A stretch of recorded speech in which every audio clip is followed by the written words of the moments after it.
अस्सलाम वालेकुम dear students, class 9th। आज हम करेंगे चैप्टर नंबर 3 के MCQs जो कि इम्तिहानी नुक्ता नज़र से बहुत अहम है। ये कमोबेश 32 के लगभग ये कुछ MCQs हैं जो कि आज हम करेंगे, इनको समझेंगे भी साथ साथ।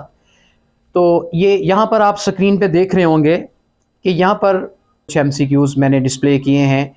इनको हम इनकी निशानदही भी करेंगे और इनको समझेंगे भी। चलते हैं जी। पहला MCQ जैसा कि आप देख रहे हैं स्क्रीन पे, तो यहाँ पर लिखा है a की power x is equal to y. तो अब इसकी जो नीचे कुछ चॉइसेस दी हुई हैं, A B C D choices दी हुई हैं और इसको हम सॉल्व करेंगे। तो यहाँ पर देखिए ये लॉगरिथम फॉर्म हमने बनानी है, चूँकि इसकी एक्सपोनेंशियल फॉर्म बनी हुई है। लॉगरिथम फॉर्म कैसे बनाएंगे? ये जो a है यहाँ से मूव करेगा और x को नीचे ड्रॉप करेगा और लॉग की शक्ल में बेस a जो है ये y को उठा लेगा, ये देखें।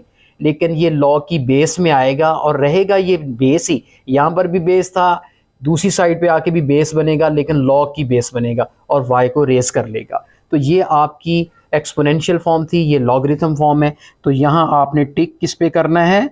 सी ऑप्शन पे। इसका आंसर क्या है? सी ऑप्शन पे आपने टिक कर देना है। ये पहला MCQs था। इसी तरह दूसरा MCQs देखें। दूसरा तो स्किप कर दें चूँकि ये नहीं है। उसके बाद तीसरा जो MCQs है आपका, वो आप देखें। यहाँ पे लिखा है y is equal to log with base z x implies that. तो यहाँ पर देखिए लॉगरिथम फॉर्म ऑलरेडी बनी हुई है, आपने इसकी एक्सपोनेंशियल फॉर्म बनानी है। कैसे बनाएंगे? इस z ने किसको रेज करना है? यहाँ y को उठाने आना है, लॉग फिनिश हो जाना है, x को नीचे इसने ड्रॉप कर देना है। तो ये आपकी एक्सपोनेंशियल फॉर्म बन गई। तो यहाँ पर आपकी चॉइस कौन सी है? B। तो आपने B पे टिक करना है, ठीक है। उसके बाद थर्ड के बाद फोर्थ ऑप्शन है। फोर्थ पे चलते हैं। यहाँ पर लिखा है the logarithm of unity to any base.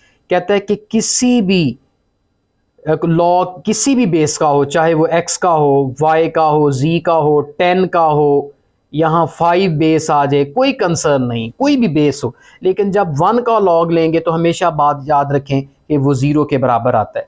कैसे बराबर आता है? सपोज मैं कहता हूँ, अगर मैं इधर log x ले लेता हूँ, 1 ले लेता हूँ, इधर मुझे नहीं पता क्या आता है, मैं फ़र्ज़ कर लेता हूँ इधर y आता है। अब y की कीमत निकाल के देख लेते हैं। देखें इस x ने किसको उठाना है? y को। 1 नीचे ड्रॉप हो जाना है, x ने y को उठा लेना है। तो x की यहाँ क्या पावर हो कि ये 1 के बराबर हो जाएगा? तो यहाँ से y की वैल्यू 0 आ जाएगी, क्योंकि x की पावर 0 लेंगे तो ही 1 के बराबर होगा ना। तो y इसका मतलब 0 आ जाएगा। तो यहाँ ये साबित हो जाता है। तो इसको इस अंदाज से भी समझाया जा सकता है। लॉग, मैंने बोला कि log 1 हमेशा याद रखें 0 के बराबर आता है। इधर बेस कुछ भी हो, चलें 10 बेस लगा के चेक कर लें। आप इसकी एक्सपोनेंशियल फॉर्म बनाएं। ये 10 किसको उठा लेगा? 0 को। 1 नीचे ड्रॉप हो जाएगा। 10 ने जब 0 को उठाया तो 10 की पावर 0, तो आपको पता ही है 10 की पावर 0 1 के बराबर होता है। इसका मतलब ये सही साबित हो रहा है। तो हम कह सकते हैं कि log 1 जो है, 1 को यूनिटी कहते हैं, मतलब लॉग यूनिटी किसके बराबर होता है? 0 के बराबर होता है। ये हमेशा आपने याद रखना है। तो इसके बाद यहाँ पर जो हमारी ऑप्शन है तो वो क्या आएगी? 0, मतलब डी ऑप्शन आएगी, ठीक है। उसके बाद नेक्स्ट क्वेश्चन की तरफ हम आते हैं। उसमें लिखा है फिफ्थ पार्ट में, देखें फिफ्थ हमारे पास है log p minus log q। ये किसके इक्वल होता है? आप इसको सॉल्व करके चेक कर रहे हैं। लॉग चूंकि माइनस आ रहा है तो आप p ओवर q लिखेंगे। चूंकि जब दो p और q दो वैल्यूज के बीच में माइनस आ जाए तो आपका ये कोशेंट रूल लगता है। तो अगर यहाँ एडिशन का साइन होता तो फिर p मल्टीप्लाई q आता, अगर माइनस है तो p डिवाइडेड बाय q आएगा। तो यहाँ पर आपकी ऑप्शन कौन सी यूज होनी है? अपनी c वाली। तो c पे आपने टिक कर देना है। ये आपके सामने मैं डिस्प्ले भी कर रहा हूँ, तो C पे आपने टिक करना है। उसके बाद सिक्स क्वेश्चन देखिए, 0.0643। इसकी आपने साइंटिफिक नोटेशन बनानी है। साइंटिफिक नोटेशन कैसे बनेगी? आप देखें ये जो पॉइंट है ये फर्स्ट नॉन ज़ीरो डिजिट के बाद आ जाएगा। तो यहाँ लाने के लिए ज़ाहिर है इसको कितने स्टेप यहाँ पे 1-2 स्टेप लगेंगे पीछे आने के लिए। तो यहाँ पे लिखेंगे 6.43 मल्टीप्लाई 10 की पावर, काउंट कर लें 1 2, तो 10 की पावर कितना आ जाएगा 2 आ जाएगा। चूंकि ये पॉइंट लेफ्ट साइड पे था, ये इस तरफ आया तो माइनस का 2 आप लगाएंगे, ठीक है। तो ये हमारा पहला ऑप्शन यानी ए आ जाएगा। तो ए पे आपने टिक करना है। फिर से देख लें, चूंकि ये पॉइंट जो था ये बैकवर्ड था यानी पिछली साइड पे था, तो हमने इसको इस तरफ लेके आए राइट साइड पे, 6.43 बना। तो ये 10 की पावर कितने स्टेप आया है 1 2 स्टेप आया है, इसलिए आपने 10 की पावर 2 लगा देना है माइनस का। उसके बाद 7th MCQs देखें। 7th MCQs में कहता है logarithm of any number to itself as base is dash, ठीक है। ये हमारा MCQs नंबर 7वां है। मतलब कहने का है कि अगर बेस कुछ भी हो 5 है और वही 5 इटसेल्फ ऊपर हो, यानी सेम बेस भी नीचे वही हो और ऊपर भी वही हो, तो वो हमेशा याद रखें 1 के बराबर होता है। कैसे 1 के बराबर होता है आप चेक कर लें, इसकी एक्सपोनेंशियल फॉर्म बना लें। यहां पर 5 5 भी ले सकते हैं, 6 6 भी ले सकते हैं, x x भी ले सकते हैं, कुछ भी आप लेके चेक कर लें। चलिए मैं इसका चेक करके देखता हूं। देखें ये 5 इस 1 को उठा लेगा, 5 नीचे ड्रॉप हो जाएगा, 5 ने 1 को उठाया 5 की पावर 1, तो देखें 5 की पावर 1 5 के बराबर ही होता है। इसका मतलब ये कंडीशन, ये जो फार्मूला है या ये जो रिजल्ट है वो ठीक है। तो हम ये कह सकते हैं कि लॉग अगर नीचे 10 आ जाए ऊपर 10 आ जाए तो भी 1 के बराबर होगा, अगर लॉग में बेस x आ जाए ऊपर x आ जाए तो भी 1 के बराबर होगा। तो हम सबको साबित कर सकते हैं।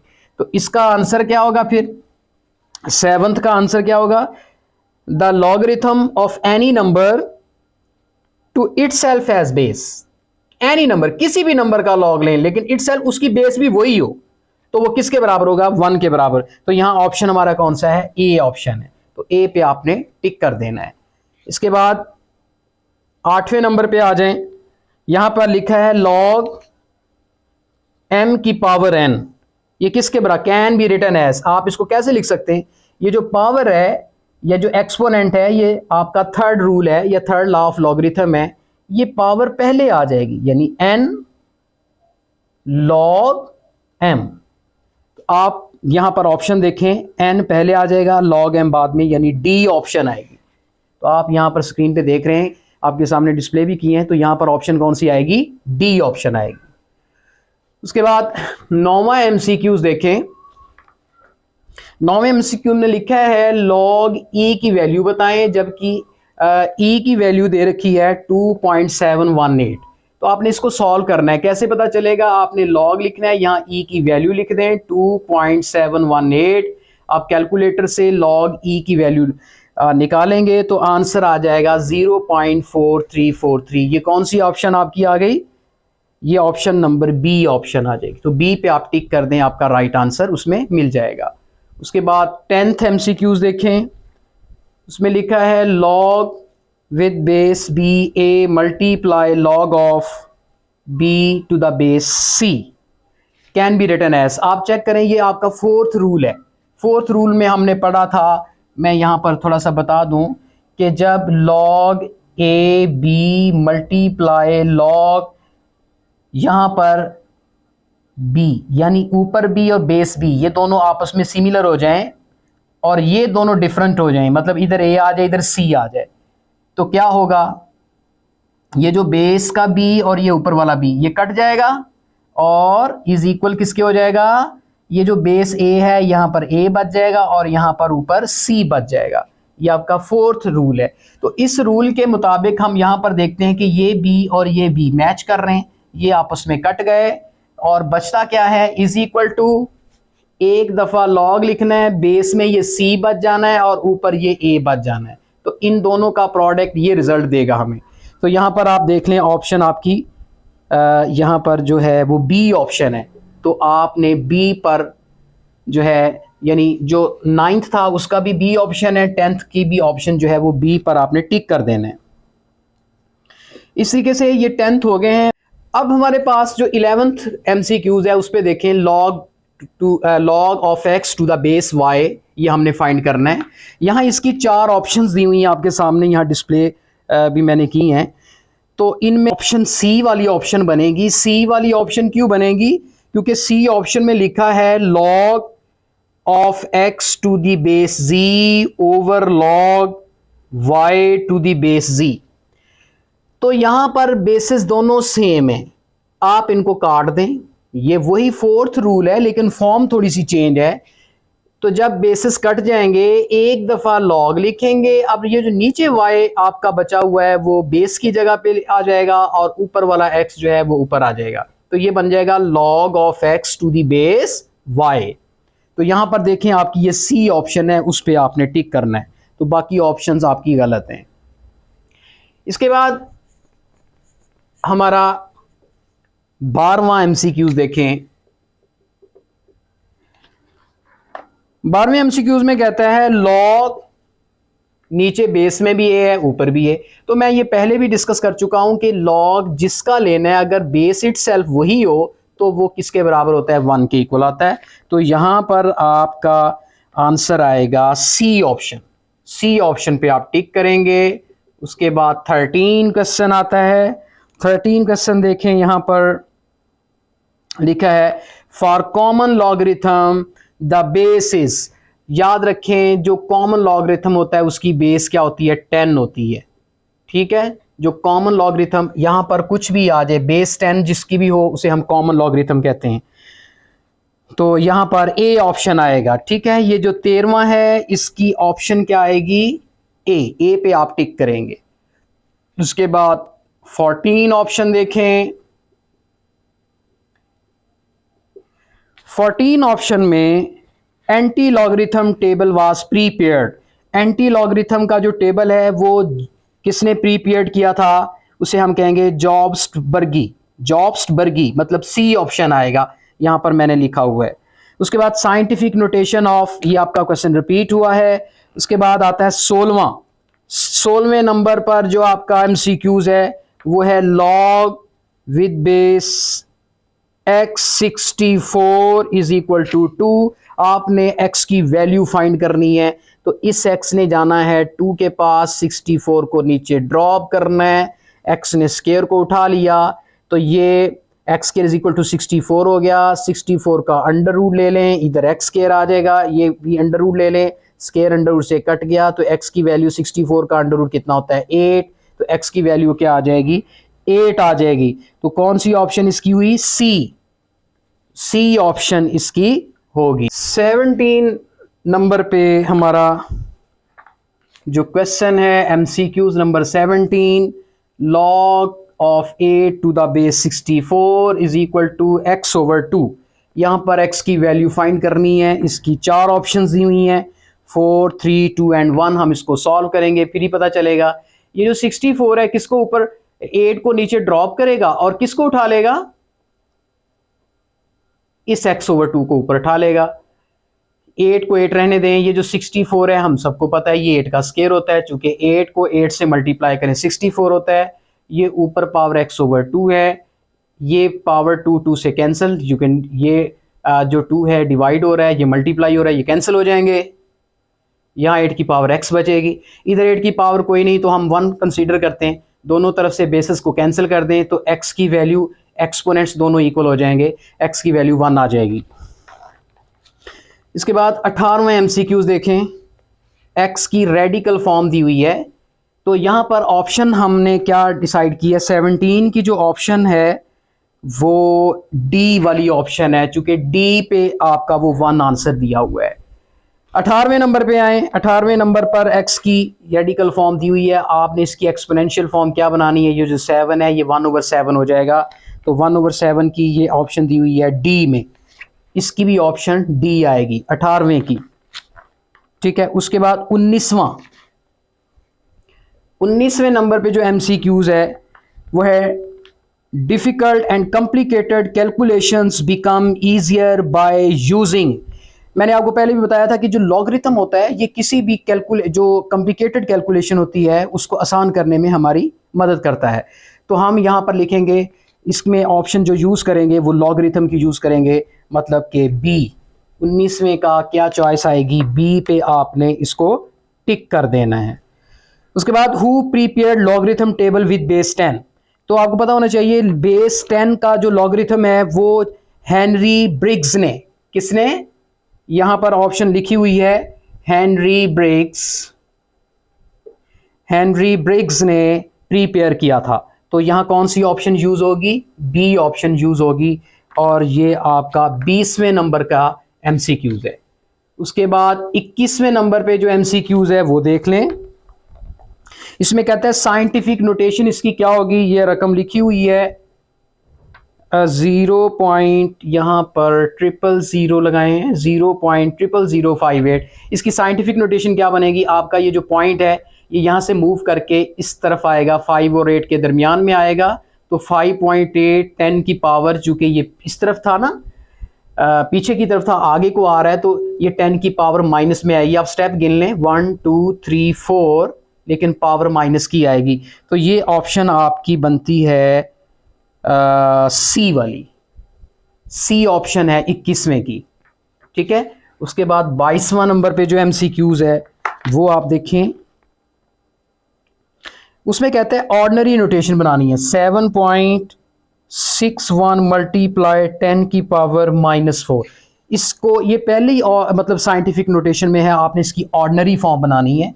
तो कैसे बनेगी?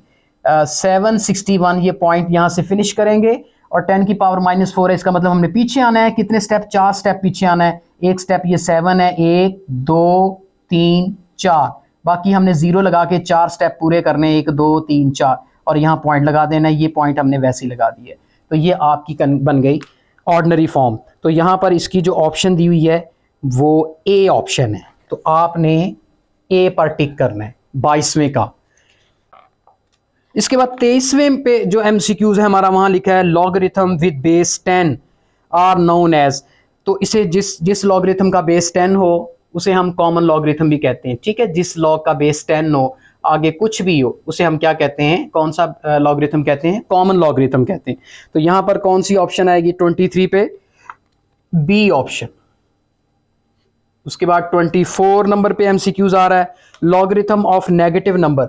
आपके जब भी लॉगरिथम लेंगे, बेस कोई कंसर्न नहीं करती, कुछ भी बेस हो, लेकिन अगर वो -5 का लॉग लेंगे तो वो इन्फिनिटी आ जाएगा या अनडिफाइंड आ जाएगा। आप कैलकुलेटर पर भी चेक कर सकते हैं, किसी भी नेगेटिव नंबर का लॉग लें तो अनडिफाइंड आता है। तो यहाँ पर हमारा जो 24वां नंबर का जो एमसीक्यूज है उसका सही आंसर है नॉट डिफाइंड, मतलब डी वाली ऑप्शन आएगी 24वें एमसीक्यूज की। उसके बाद 25वां एमसीक्यूज देखें। उसमें लिखा है log with base log of 1 to the base a। तो ये मैं पहले भी जिक्र कर चुका हूं कि 1 का लॉग हमेशा 0 होता है, बेस कुछ भी हो। तो यहां पर हमारे पास इसकी ऑप्शन में 0a में आता है, तो आपने a पे टिक कर देना है। 26वें एमसीक्यूज पे आ जाएं। इसमें लिखा है लॉग 3 बेस है और ऊपर भी बेस है, मतलब log of 3 to the base 3 तो मैंने पढ़ा, आपको पहले बताया है कि बेस में अगर वही आ जाए, इटसेल्फ आ जाए, तो वो 1 के इक्वल होता है। कुछ भी यहाँ आए, अगर वो सेम है तो वो 1 के इक्वल होता है। तो ये आपकी ऑप्शन बनती है ए ऑप्शन। 26वें की ऑप्शन ए पे आपने टिक कर देना है। उसके बाद 27 है। 27 में कहता है, 27 में देखिए क्या कहता है, common logarithm are also known as. चूंकि कॉमन लॉगरिथम किसने प्रिपेयर किया था? हेनरी ब्रिग्स ने। तो इसके अपने नाम की वजह से उसको ऑनर दी है। आप उसका नाम, जो लॉगरिथम का जो अल्टरनेट नेम है वो है ब्रिगेजियन। क्या कहेंगे? ब्रिगेजियन लॉगरिथम, ब्रिगेजियन लॉगरिथम। ये आपकी डी ऑप्शन में लिखा हुआ है, आपने डी पे टिक कर देना है। उसके बाद 28वें नंबर पे आ जाएं। 28वें में लिखा है natural logarithm are also known as Napierian. चूंकि नेचुरल लॉगरिथम जो है वो नेपीरियन ने प्रिपेयर किया था, उसका टेबल नेपीरियन ने, जॉन नेपीरियन ने ये इजाद किया था, तो उसके नाम से हमने यहाँ नेचुरल लॉगरिथम का दूसरा नाम दिया है नेपीरियन लॉगरिथम। तो नेपीरियन ए ऑप्शन में लिखा हुआ है, तो 28वें की जो ऑप्शन है वो ए आएगी। उसके बाद logarithm of any number consist of. ये बात भी बड़ी अहम है कि जब भी हम किसी का लॉगरिथम लेते हैं, मिसाल के तौर पर यहाँ हम ले लेते हैं लॉग 22.41। इसका फर्ज किया हमने लॉग लेना है, तो सबसे पहले क्या करते हैं, ये मैं 29वें नंबर के MCQs की बात कर रहा हूँ। सबसे पहले हम मार्क लगाते हैं, पॉइंट और मार्क के बीच में डिजिट्स काउंट करते हैं, डिजिट 1 आ गया, फिर 20 to 41 को उसका लॉग लेते हैं। हमारे पास क्या आता है यहाँ पर देखिए, लॉग 22.41 ये आता है 1.3504। तो ये जो पॉइंट से पहले वाला पार्ट है इसे कहते हैं कैरेक्टरिस्टिक। क्या कहते हैं? कैरेक्टरिस्टिक। और पॉइंट के बाद वाले पार्ट को कहते हैं मेंटिसा। तो इसका मतलब लॉगरिथम जब लेते हैं तो उसकी वैल्यू में दो पार्ट आते हैं, एक इंटीग्रल पार्ट जिसे कैरेक्टरिस्टिक कहते हैं और एक डेसिमल पार्ट होता है जिसे मेंटिसा कहते हैं। तो इसका जो 29 का, ये तो मैंने वैसे एग्जांपल ली है आपको समझाने के लिए कि एक्चुअली लॉग के आंसर के दो पार्ट होते हैं, एक कैरेक्टरिस्टिक होता है, एक मेंटिसा होता है। तो यहां लिखा है the logarithm of any number consist of parts. तो यहां पर ऑप्शन 2 पार्ट्स, यानी आपकी जो बी ऑप्शन है उस पर आपने सिलेक्ट करना है, चूंकि उसमें लिखा है 2 पार्ट्स। उसके बाद 30 है, 30 नंबर पे है आपका द इंटीग्रल पार्ट। कहता है जो उसका इंटीग्रल पार्ट होता है उसको क्या कहते हैं? तो आपने क्या लिखना है? कैरेक्टरिस्टिक, जो कि पहली ऑप्शन में मौजूद है। तो 30वें MCQs की ऑप्शन आपने कौन सी सिलेक्ट करनी है? ए, कैरेक्टरिस्टिक। उसके बाद 31 नंबर पे आपका जो MCQs है उसमें लिखा है विथ 3 डिजिट्स इंटीग्रल। कहता है अगर कोई भी 3 डिजिटल हो लॉग, मसलन 351.61 के इंटीग्रल पार्ट में अगर कहता है 3 डिजिट्स हो, यहां मैंने मिसाल के तौर पर लिया है 351, आप कुछ भी ले सकते हैं, मतलब मैंने पॉइंट से पहले 3 डिजिट्स पूरे किए हैं, उसके बाद कुछ भी आप लिख दें। तो कहता है इस सूरत में जब 3 डिजिट्स हो इंटीग्रल पार्ट में तो फिर कैरेक्टरिस्टिक क्या बनेगा? ये मैंने खुद से एक मिसाल ली है ये बात समझाने के लिए। देखिए इसका कैरेक्टरिस्टिक क्या बनेगा। आपको पता है रेफरेंस मार्क जो है वो फर्स्ट डिजिट के बाद आता है, तो पॉइंट और मार्क के बीच में आप काउंट कर लें कितने डिजिट्स हैं, 1 और 2। इसका मतलब 2 डिजिट्स हैं कैरेक्टरिस्टिक में। अब जो मेंटिसा आपने निकालना है वो आप टेबल भी यूज कर सकते हैं, आप कैलकुलेटर भी यूज कर सकते हैं। तो लेकिन यहाँ बात क्या बताना मकसूद थी कि आपका कैरेक्टरिस्टिक कितना आएगा। कैरेक्टरिस्टिक कितना आएगा? 2 कैरेक्टरिस्टिक का आएगा। तो यहाँ पर 31वें का जो सही ऑप्शन है वो ए में लिखा हुआ है 2, तो आपने ए वाली ऑप्शन को टिक कर देना है। ठीक है, ये पॉइंट से पहले 3 डिजिट मैंने खुद से लिए हैं, चूंकि उसने कहा integral part with 3 digits in integral part. Integral part में 3 डिजिट्स लेके बताएं कि कैरेक्टरिस्टिक कितना बनेगा। तो आप कुछ भी लेके चेक कर सकते हैं। तो इसका आंसर ए आएगा। इसके बाद 32 नंबर पे MCQs है। कहता है द कैरेक्टरिस्टिक ऑफ, 32 नंबर पे यहां पर हमें एक अमाउंट दी हुई है 0.00345। ये हम अपनी तरफ से नहीं ले रहे, ये इस बाकायदा इस MCQs के अंदर दी हुई है। कहता है इसका कैरेक्टरिस्टिक बताएं। देखें स्टूडेंट्स, आप देखें कैरेक्टरिस्टिक निकालने से पहले रेफरेंस मार्क लगाते हैं। रेफरेंस मार्क कहाँ लगेगा? ये पहले नॉन जीरो डिजिट के बाद लगेगा। अब इस पॉइंट और मार्क के बीच में आपने काउंटिंग करनी है डिजिट्स की, 1 2 3 डिजिट्स। तो कैरेक्टरिस्टिक का आपका क्या आया? 3 का, लेकिन चूंकि पॉइंट मार्क की लेफ्ट साइड पे है तो बाहर आएगा। ठीक है, तो इस तरीके से इसका कैरेक्टरिस्टिक्स बताना था। तो यहाँ पर ऑप्शन कौन सी यूज हुई है? B option. तो 32वें की जो ऑप्शन है वो बी ऑप्शन है, वो आपने सेलेक्ट कर लेनी है। इस तरीके से हमारे जितने भी मैंने ये कुछ MCQs बनाए थे तो ये सारे मैं समझा चुका हूँ। मुझे उम्मीद है कि आप सब समझ चुके होंगे, आपके कॉन्सेप्ट भी क्लियर। डियर स्टूडेंट, चैप्टर 3 के हवाले से जो कुछ अहम सवाल हैं जो इम्तिहानी नुक्ता नज़र से बहुत अहम है, वो मैं वीडियो के एंड पर ज़रूर शो करूँगा। आप उनको देखिएगा और उनकी तैयारी कीजिएगा, उसका आपको बहुत फ़ायदा होगा। ओके बच्चों, अल्लाह हाफिज़।